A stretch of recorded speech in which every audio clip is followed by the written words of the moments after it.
Bonjour à toutes et à tous. Le chômage, c'est un sujet qui revient sans cesse dans le débat public, et à juste titre. Mais concrètement, comment un gouvernement s'y prend-il pour le combattre? C'est ce qu'on va décortiquer aujourd'hui en ouvrant ensemble la fameuse boîte à outils des politiques de l'emploi. Voilà la grande question. Face à un défi aussi complexe, quels sont les leviers, les mécanismes dont disposent les pouvoirs publics? C'est tout l'enjeu de ce qu'on va voir maintenant. Alors, avant d'aller plus loin, mettons-nous d'accord sur les termes. Quand on entend politique de l'emploi, ça sonne un peu technique, non?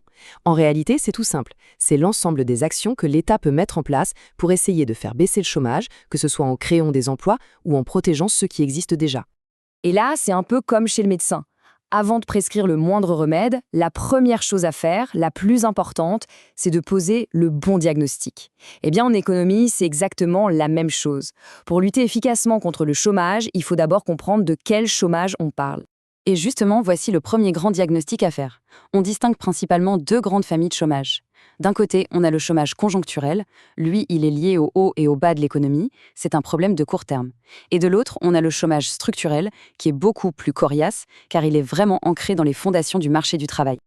Pour faire simple, le chômage conjoncturel, c'est un peu comme le rhume de l'économie.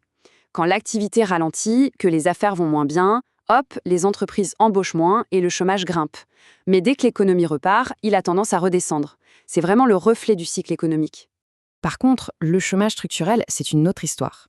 Lui, ce n'est plus un rhume, c'est une maladie chronique. Il est là, il persiste, même quand l'économie se porte bien.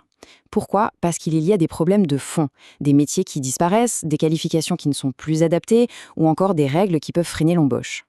Bon, maintenant qu'on a posé notre diagnostic, passons au traitement. On commence par le cas le plus simple. Comment on soigne ce fameux rhume économique, le chômage conjoncturel? L'ordonnance la plus classique, c'est d'essayer de relancer ce que les économistes appellent la demande globale.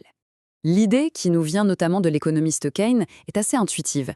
Si les gens consomment plus et que les entreprises investissent plus, alors les carnets de commandes se remplissent, les usines tournent à plein régime et donc on a besoin de main-d'œuvre. Le rôle de l'État, c'est de donner le coup de pouce initial. Et voilà la mécanique, la réaction en chaîne qu'on espère déclencher. L'État actionne le premier domino, par exemple il lance de grands chantiers où il baisse les impôts pour donner du pouvoir d'achat. Cet argent qui est injecté dans l'économie va stimuler la demande, ce qui pousse les entreprises à produire plus et à la fin de la chaîne à embaucher. C'est le principe même de la politique de relance. Mais attention, cette stratégie a ses limites, surtout en Europe. Parce que relancer l'économie comme ça coûte cher à l'État, ça creuse le déficit, et là on se heurte à des règles du jeu, comme le fameux pacte de stabilité européen, qui impose un plafond très strict à ce déficit, pas plus de 3% de la richesse nationale. C'est une contrainte énorme qui limite pas mal la marge de manœuvre des gouvernements. D'accord, donc la relance, ça peut marcher pour le chômage conjoncturel. Mais que fait-on pour le problème de fond, le chômage structurel? Là, le traitement est complètement différent. Il ne s'agit plus de donner un simple coup de boost à l'économie, mais de s'attaquer à ce qui coince en profondeur, ce qu'on appelle les rigidités du marché du travail. Une rigidité? Le mot peut faire un peu peur, mais imaginez juste des grains de sable dans les rouages de la machine. C'est tout ce qui empêche l'offre de travail, les gens qui cherchent un emploi, et la demande de travail, les entreprises qui recrutent, de se rencontrer parfaitement. Ça peut être un coût du travail trop élevé, des règles de licenciement jugées trop complexes, ou ce décalage entre les compétences disponibles et les compétences recherchées. Alors pour enlever ces grains de sable et huiler un peu la mécanique, les gouvernements ont en général 3 grands types d'outils à leur disposition.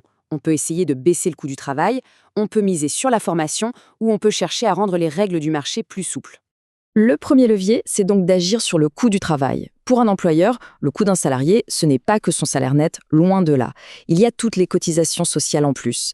L'idée, ici, c'est qu'en baissant ces cotisations, on libère de l'argent pour les entreprises en espérant qu'elles s'en servent pour créer des emplois ou investir. Le deuxième grand levier, c'est la formation. Et là, on touche à un paradoxe qu'on connaît bien. On a des milliers d'emplois qui ne trouvent pas preneurs et en même temps des millions de personnes qui cherchent du travail.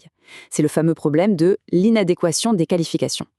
Le but des politiques de formation, c'est précisément de construire des ponts pour réduire cet écart.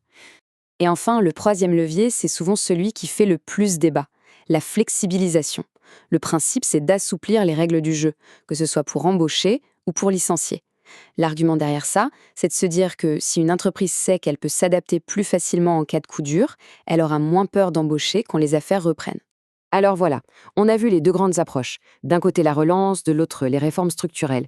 La question à 1 million, c'est que faut-il faire? Et en réalité, pour les gouvernements, le choix est un arbitrage extraordinairement délicat. Cette phrase résume parfaitement le dilemme. Il n'y a pas de solution magique, de bouton sur lequel appuyer. Chaque politique a ses avantages et ses inconvénients. Une relance peut creuser la dette, plus de flexibilité peut créer de la précarité. Tout est une question d'équilibre à trouver. Finalement, la chose la plus importante à retenir, c'est qu'il ne faut surtout pas opposer ces différentes politiques. Il faut les voir comme des outils dans une grande caisse, et tout l'art, pour un gouvernement, c'est de savoir choisir le bon outil ou la bonne combinaison d'outils, au bon moment, en fonction du diagnostic précis de son économie. Et cette question reste plus ouverte que jamais pour l'avenir.